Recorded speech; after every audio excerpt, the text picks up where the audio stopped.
السلام علیکم ورحمۃ اللہ وبرکاتہ۔ کیسے ہیں آپ سب لوگ؟ یقیناً آپ کو انتظار ہوگا اپنی اسلامک سٹوری کا۔ جی چلتے ہیں ہم بغیر وقت ضائع کیے اپنی اگلی سٹوری کی جانب۔ پہلے اس کا آغاز کرتے ہیں بسم اللہ پڑھ کے۔ بسم اللہ الرحمن الرحیم۔ کسی کی کامیابی اور کامرانی پر خوشی اور مسرت کا اظہار کرنا کوئی آسان کام نہیں ہے۔ انسان کی عادت میں یہ بات شامل ہے کہ وہ کسی کو مصیبت اور پریشانی میں دیکھ کر خوش ہوتا ہے اور اس کے مقابلے میں کسی فرد کی کامیابی اور خوشحالی پر اس کا حسد کے مارے برا حال ہوتا ہے۔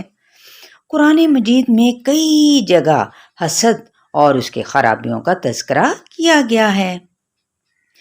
30ویں پارے کی سب سے آخری صورتوں میں سورۃ الفلق کا نفس مضمون حسد اور حاسدین کے حوالے سے ہی ہے نا۔ حسد کتنی بری چیز ہے اور حسد کرنے والوں کا انجام بھی کتنا برا ہوگا، اس کا تصور ہی محال ہے۔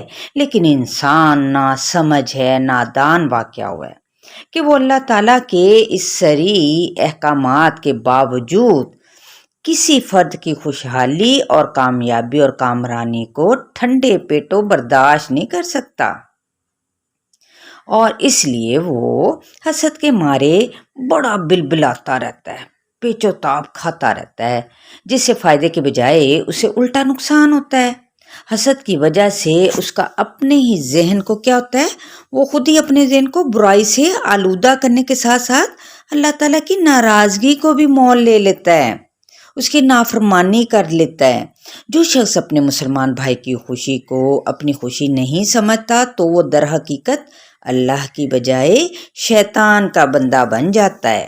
شیطان ہر لمحے انسان کو ورغلانے اور اللہ تعالیٰ کی تعلیمات اور احکامات سے بغاوت پر آمادہ کرتا رہتا ہے۔ انسان اپنے پاس ڈھیروں انعامات الہی پر شکر بجا لانے کی بجائے کسی دوسرے کو معمولی سے ملنے والی جو کامیابی ہے نا، اس کو دیکھ کر جل بھن کر کوئلہ ہو جاتا ہے۔ ایسا ہی معاملہ اس کتاب میں، یعنی جو آج ہماری اسلامک سٹوری ہے، اس کے اندر ستاروں کا سجدہ، جی یہ ہے ٹاپک، میں بھی ہے۔ باپ کی بیٹے سے محبت کو اس کے باقی بھائی برداشت نہ کر سکے اور اس کی جان کے دشمن بن گئے۔ اللہ تعالیٰ نے کس طرح اسے بھائیوں کے شر سے بچایا اور بالآخر بھائیوں کو حکم الہی کے مطابق اپنے بھائی کے سامنے کیا ہوا، سر جھکانا پڑا۔ یہ سب کچھ آج ہم سنیں گے ستاروں کا سجدہ اسلامی کہانی میں۔ جی چلتے ہیں اب اپنی کہانی کی جانب۔ جی تو پھر کیا ہوا؟ پھر یہ ہوا کہ بیٹوں نے واپس جا کر حضرت یعقوب علیہ السلام کو ساری کہانی سنائی۔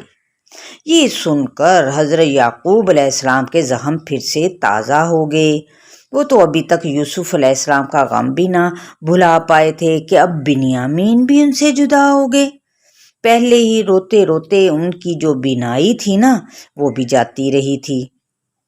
اب یہ خبر سن کر ان کا کلیجہ منہ کو آنے لگا، لیکن اس کے باوجود آپ نے صبر کا دامن ہاتھ سے نہ چھوڑا۔ سبحان اللہ، کتنا صبر اپنے بیٹے کی جدائی پر بھی۔ آپ نے رب تعالیٰ سے پر امید رہتے ہوئے بیٹوں کو فرمایا، تم نے اپنی طرف سے تو بات بنا لی ہے، اب تو صبر ہی بہتر ہے۔ تو مطلب یہ کہ آپ کو ان کی بات پر یقین نہیں آیا تھا۔ پھر آپ نے فرمایا، یعنی حضرت یعقوب علیہ السلام نے، قریب ہے کہ اللہ تعالیٰ ان سب یعنی یوسف اور اس کے بھائی بنیامین اور سب سے بڑے بھائی روبیل کو میرے پاس پہنچا دے۔ وہی حکمت والا ہے، علم والا ہے۔ پیارے بیٹے کی جدائی میں جو حال ہے اللہ اس کو خوب جانتا ہے، اور جو اللہ کرتا ہے اور جو فیصلے فرماتا ہے وہ حقیقت پر مبنی ہوتے ہیں۔ نئے غم کی وجہ سے ان کا پرانا غم بھی تازہ ہو گیا تھا۔ انہیں حد درجے غم زدہ دیکھ کر بیٹوں نے کہا، اگر آپ اسی طرح یوسف کو یاد کرتے رہے تو آپ کا جسم تو لاغر ہو جائے گا اور طاقت ساری ختم ہو جائے گی، اس لیے آپ حوصلہ کریں۔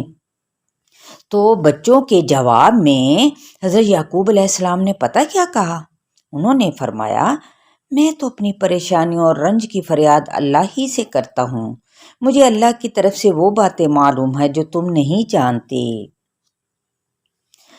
تو اللہ کی طرف سے وہ باتیں معلوم ہیں جو تم نہیں جانتے، تو کیا تھا یہ؟